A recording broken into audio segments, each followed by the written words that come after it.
Isi case pinjol legal rasa ilegal. Nah, maksudnya bagaimana? Maksudnya adalah seperti ini teman-teman ya.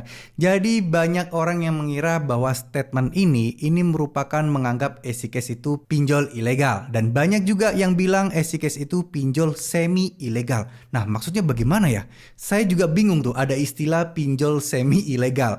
Nah, setelah saya tanya kepada yang bersangkutan, katanya ya isi case itu sebenarnya pinjol ilegal. Namun mereka menggunakan logo OJK sehingga EasyCash itu dinilai sebagai pinjol legal. Artinya apa? Artinya EasyCash ini jadi semi ilegal. Pinjol ilegal pakai logo OJK jadi terlihat legal. Nah, nggak gitu ya teman-teman ya. EasyCash kalau teman-teman cek di daftar OJK di Januari 2023 kemarin yang baru dirilis di list fintech atau list P2P lending, itu EasyCash ada daftarnya. Artinya EasyCash bukan ilegal dan EasyCash 100% legal, tapi tetap banyak yang bilang rasa ilegal. Ya, pinjol legal rasa ilegal EasyCash. Nah, ini kenapa jadi seperti ini?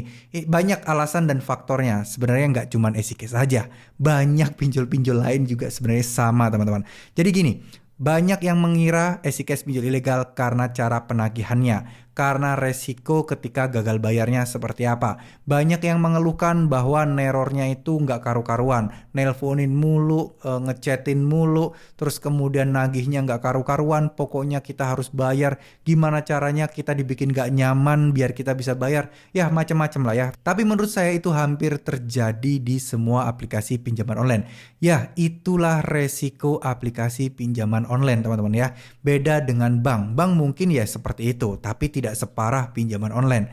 Makanya dari itu kalau memang ada kesempatan untuk tidak usah menggunakan pinjaman online, lebih baik kalian tinggalkan pinjaman online. Karena ya resikonya sama aja. Legal rasa ilegal. Ya paling-paling cuman kita, kalau yang legal itu, kita sedikit aman soal sebar-sebar data. Yang mana kita bisa menuntut jika memang ketahuan. Beda kan kalau pinjol ilegal terang-terangan nyebar data seenaknya aja. Nah, pinjol legal setidaknya agak ngerim-ngerim dikit lah soal itu. Jadi ya mungkin jika amit-amit mereka nyebarin data, harusnya nggak terang-terangan seperti pinjol ilegal. Ya, selain itu, kenapa ini rasanya jadi ilegal? Kayaknya banyak yang kecewa nih dengan proses penagihannya yang mungkin terkesan lebih merendahkan, ada yang tersinggung dan lain sebagainya. Itu adalah beberapa hal yang menyebabkan EasyCash dibilang menjadi sebuah aplikasi pinjol ilegal. Nah, saya nggak tahu ya kenapa EasyCash yang lebih terkenal dari semacam kayak sebagai pinjol ilegal. Yang pertama mungkin karena waktu itu saya pernah mendapati ya banyak berita-berita di media massa EasyCash pinjol ilegal ditutup OJK. Ternyata itu adalah website palsu EasyCash, terus kemudian mirip lah namanya Easy spasi cash terus pinjaman apa gitu. Jadi ada nama-namanya yang mirip-mirip dengan EasyCash dan tema-tema warna-warnanya juga dimirip-miripin yang membuat itu sempat heboh dan EasyCash dikira ilegal. Padahal EasyCash itu 100% sampai sekarang legal teman-teman ya. Nah sekarang soal DC lapangan.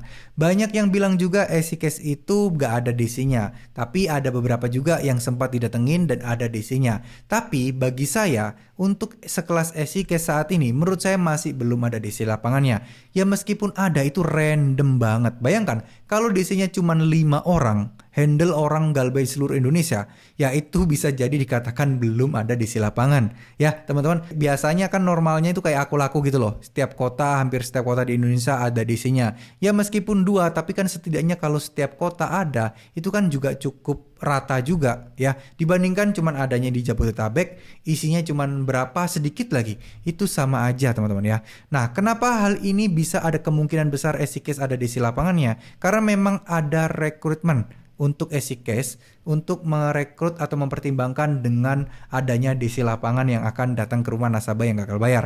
Tapi sampai saat ini sejauh ini masih belum begitu banyak atau jarang sekali terdengar bahwa EasyCash sudah ada DC lapangannya teman-teman. Oke, jadi buat teman-teman yang merasa EasyCash pinjol ilegal nggak usah dibayar, jangan. Ya buat yang bingung kenapa EasyCash disebut semi ilegal, ya karena itu tadi alasannya. Pinjol legal tapi penagihannya berasa seperti pinjol ilegal ya. Tapi ya itu tidak terjadi di semua nasabah gagal bayar aja. Namanya DC itu kan orang-orang ya, orang-orang yang direkrut pihak ketiga dan lain sebagainya. Yang mana tentu saja EasyCash akan sulit sekali untuk menghalau mereka jika mereka bertindak di luar batasan. Paling ya kalau mereka DC-nya itu bersikap aneh-aneh, kita tinggal lapor ke EasyCash, DC-nya diberhentikan atau DC-nya diganti, ya itu kita nggak pernah tahu.